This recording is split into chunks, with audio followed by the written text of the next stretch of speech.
வணக்கம் சுபிசன். உங்களுக்கு தெரியும், இலங்கையிட சுதந்திரத்துக்கு பின்னரான காலப்பகுதி, சுதந்திரத்துக்கு பின்னர் தொடக்கம் கடந்த 2024ஆம் ஆண்டு வரை இலங்கையின் அரசியலை நாங்கள் நோக்கினால் குறிப்பிட்ட முக்கியமான ஒரு சில கட்சிகள், ஒரு சில குடும்பங்களைச் சேர்ந்த அரசியல்வாதிகள், ஒரு சில பிரசித்தி பெற்ற அரசியல்வாதிகளுடைய வாரிசுகள், இவர்களெல்லாம் தொடர்ந்தும் இலங்கையின் ஆட்சியாளர்களாக இருந்தார்கள். அது முதலாவது பிரதமர் முதல் எமது தொடர்ச்சியாக வந்த அனைத்து தலைவர்களும் வரை அதுதான் நடந்தது. எனவே அந்த நிலைமை ஏற்படுவதற்கான பல காரணங்கள் இருக்கின்றன. ஒன்று, இலங்கையின் மக்கள் பழக்கப்பட்டிருந்த வழக்காறு ஒன்று இருக்கின்றது. அவர்கள் அதாவது சிலர் கூறுகின்றால், நாங்கள் வாழ்நாள் முழுவதும் இந்த கட்சிக்கு மாத்திரம்தான் வாக்களிக்கின்றோம், நாங்கள் இவர்களை விட்டால் மாறுவதில்லை, எங்களுக்கு இந்த கட்சி இந்த குறித்த நபர்களுடனான மிகவும் நெருக்கமான தொடர்புகள் இருக்கின்றன. அதுபோன்று மக்களும் அந்த நிலைமை, இது ஜனநாயக ரீதியில் அவர்கள் தெரிவு செய்து குறித்த ஆட்சியாளர்களை தெரிவு செய்து வந்தார்கள். ஆனால் இந்த நிலைமை, இந்த நெட்வொர்க், இந்த செயின் என்பது 2024ஆம் ஆண்டு நடைபெற்ற ஜனாதிபதி தேர்தலுடன் மாற்றமடைந்தது. ஒருபோதும் எதிர்க்கட்சியில் கூட இருந்திராத ஒரு கட்சி ஆட்சி அமைத்தார்கள். ஜனாதிபதி அன்ர திசாநாயக்க தெரிவு செய்யப்பட்டார்கள். அதன் பின்னர் பாராளுமன்ற தேர்தல் வந்தது. அதிலே குறித்த கட்சி தனியாக 159 சீட்களை பெற்று பாராளுமன்றத்திலே ஆட்சி அமைத்தார்கள். எனவே அந்த தொடர்ச்சியாக சுதந்திரத்துக்கு பின்னர் தொடக்கம் 2024ஆம் ஆண்டு வரை வந்த அந்த நெட்வொர்க் முற்றிலுமாக முறிவடைந்து புதிய ஒரு ஆட்சியாளர்கள், புதிய ஒரு அரசியல் கட்சி, புதிய கொள்கையுடைய ஆட்சியாளர்கள் இந்த ஆட்சிக்கு வந்தார்கள். எனவே தேசிய ரீதியில் அரசியலிலே அவ்வாறான ஒரு மாற்றம் ஏற்படும் அதே வேளை உள்ளூராட்சி மன்ற தேர்தல் 2025ஆம் ஆண்டு நடைபெற்றது. கிட்டத்தட்ட 7 வருடங்களுக்கு பின்னர் உள்ளூராட்சி மன்ற தேர்தல் இலங்கையில் நடைபெற்றது.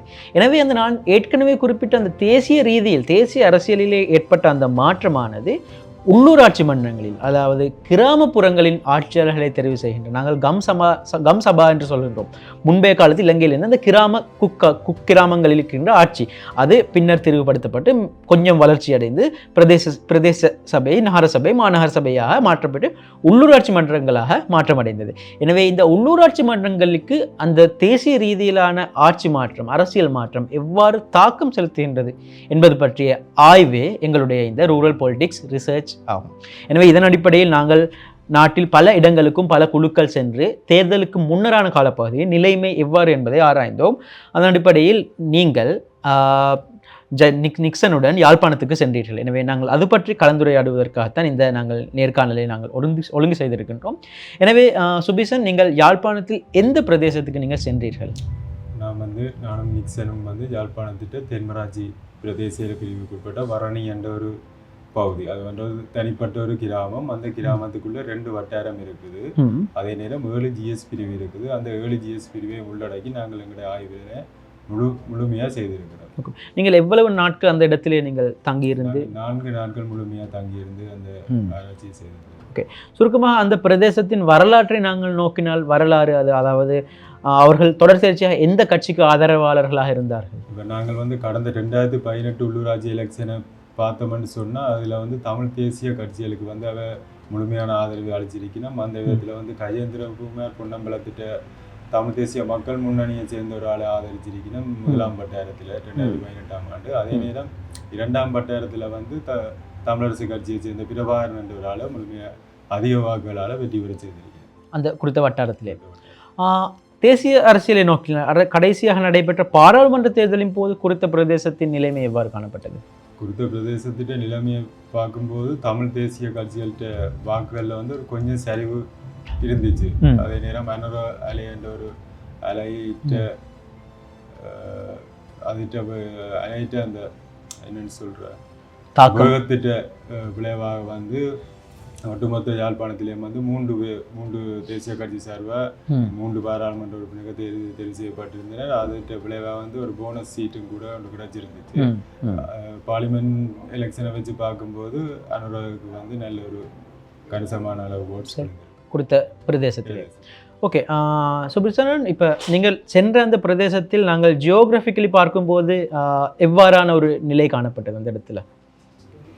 நாங்கள் போய் பார்க்கும்போது முதல் தமிழ் தேசிய கட்சிகளுக்கு ஆதரவு அளித்த ஒரு நிலைமை தான் இருந்தது. ஆனால் அதில் அந்த ஒரு முதலாவது வட்டாரத்தில்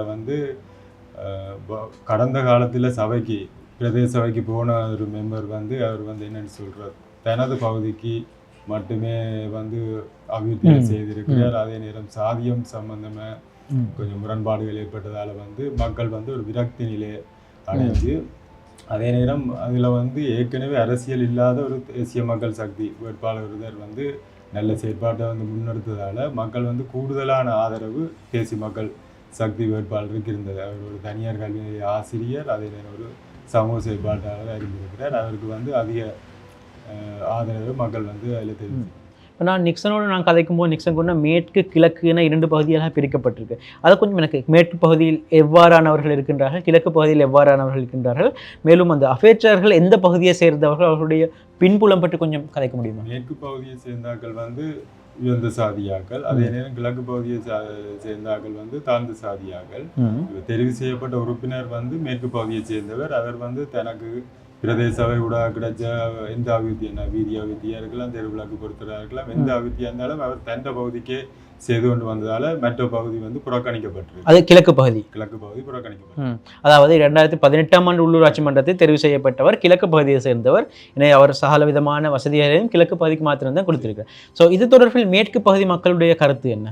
மேற்கு பகுதி மக்கள் வந்து சொல்லினோம், தாங்கள் வந்து அவர் ஒரு சட்டத்திரணி என்றதால நாங்கள் வந்து அமோக ஆதரவை அவருக்கு கொடுத்திருந்தார், ஒரு இளைஞரும் கூட. ஆனால் அவர் தேர்தலுக்கு பின்னர் வந்து தங்களோட கிராமத்துக்கு எடுத்து கூட பார்க்கவில்லை, எந்த ஒரு அபிவிருத்தியும் செய்யவில்லை. தங்களோட கிராமத்துக்கு வர அபிவிருத்தியை கூடி வெட்டி மாற்றி அவர்கிட்ட கிராமத்துக்கு உறவுகளுக்கு கொண்டு போய் செலவழிக்கிற நிலைமை இருக்குன்னு சொல்லி ஓகே.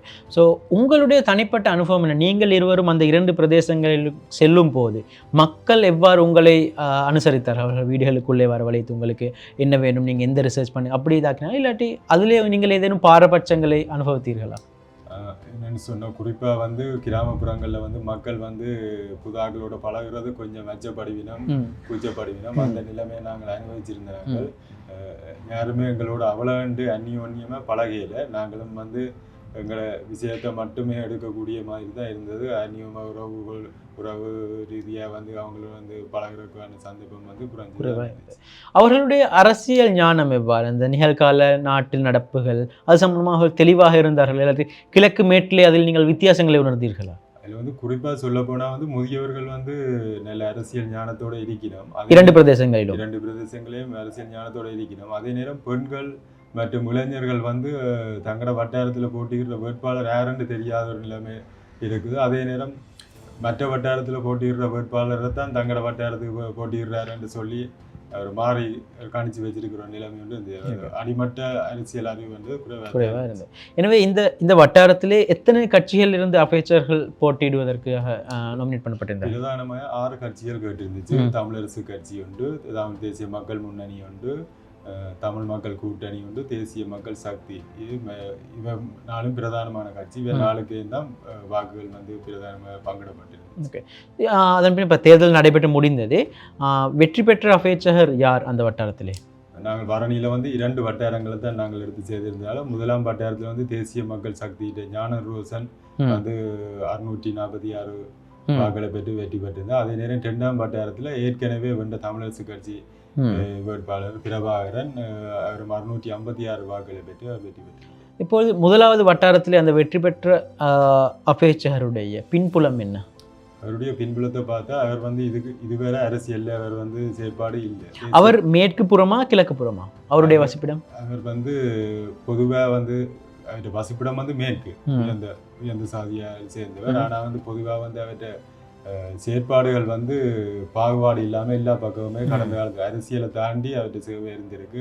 அவர் வந்து வறுமை நிலையில் இருக்கிற பிள்ளைகளுக்கு வந்து இலவசமாக கல்வியை போதிச்சிருக்கிறார். மற்ற தெருவிளக்குகளை வந்து தண்டை சிலவில் வந்து மாற்றி அமைச்சிருக்கிறார். அந்த திருத்தப்படாத தெருவிளக்குகளை மாற்றி தேர்தலை தாண்டி அவர் வந்து வேலை செய்திருக்கிறார் கடந்த காலத்தில்.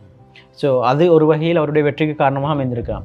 இப்போ நீங்கள் அந்த பிரதேசத்தில் தேர்தலுக்கு முன்னரான காலப்பகுதியில் இருக்கும்போது நீங்கள் ஏதேனும் உங்களால் ஊகிக்க முடிந்ததா இவர் வெற்றி பெறுவார், இவர் வெற்றி பெறக்கூடிய நிலைமை இவருக்கு இருந்தது, தமிழ் தேசிய கட்சிகள் ஏதோ ஒரு அடிப்படையை பின்தங்குவார்கள், அதாவது இதுக்கு முன்னர் நடைபெற்ற தேர்தல்களின் போல் தமிழ் தேசிய கட்சிகளுக்கு இந்த பிரதேசத்திலே ஒரு வீழ்ச்சி காணப்படலாம் என்ன நீங்கள் கணித்தீர்களா? கள ஆய்வின் போது வந்து முதலாம் வட்டாரத்தில் வந்து தேசிய மக்கள் சக்தியிட்ட ஞான ரோஸ் என்ற பேர் தான் கூடுதலாக அடிபட்டு கொண்டு இருந்துச்சு. அதே நேரம் வந்து பின்தங்கின சில கிராமத்தில் சில பகுதியில் வந்து 4 GS பிரிவு இருக்குன்னு சொன்னால் ஒரு GS பிரிவில் வந்து கேட்குற ஆளை மட்டும்தான் அந்த ஆட்களுக்கு தெரியும். அந்த அங்காளி மற்ற வட்டாரத்தை மற்ற கிராம அலுவலர் பிரிவில் ஒரு வேட்பாளர் நிறுத்தியிருந்தா அவர் இவைக்கு தெரியாது.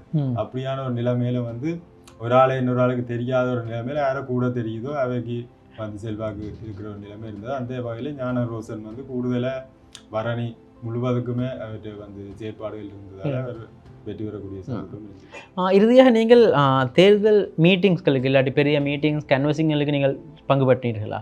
அப்போது தேசிய கட்சிகள், அதாவது தமிழ் தேசிய கட்சிகள் அவர்களுடைய உரையாடல்களின் போது, மீட்டிங்ஸ்களின் போது எது சார்ந்த விடயங்கள் பற்றி அதிகமாக கூறினார்கள்? நாங்கள் தமிழரசு கட்சிகிட்ட ஒரு கூட்டத்துக்கு போயிருந்தோம். அதில் வந்து முன்னாள் மாநசபை உறுப்பினர் ஒருவர் வந்து கருத்து தெரிவித்திருந்தார். அவர் வந்து மக்களுக்கு இடையிலான அந்த இன முரண்பாடுகளை தூண்டுற மாதிரியான கருத்துக்களை விதைச்சிருந்தார். குறிப்பாக வந்து இப்போ வந்து பாஸ்போர்ட் எடுக்கிறதுல வந்து பெண்கள் வந்து தமிழ் பெண்கள் வந்து பொட்டு வைக்கக்கூடாதுன்ற ஒரு முறைமை கொண்டு வந்திருக்காங்க. அதனால் வந்து தமிழ் பெண்களோட அடையாளம் வந்து தமிழோட அடையாளம் அளிக்கப்படுதுன்ற ஒரு விஷயத்தை வந்து முன்வைச்சிருந்தேன்.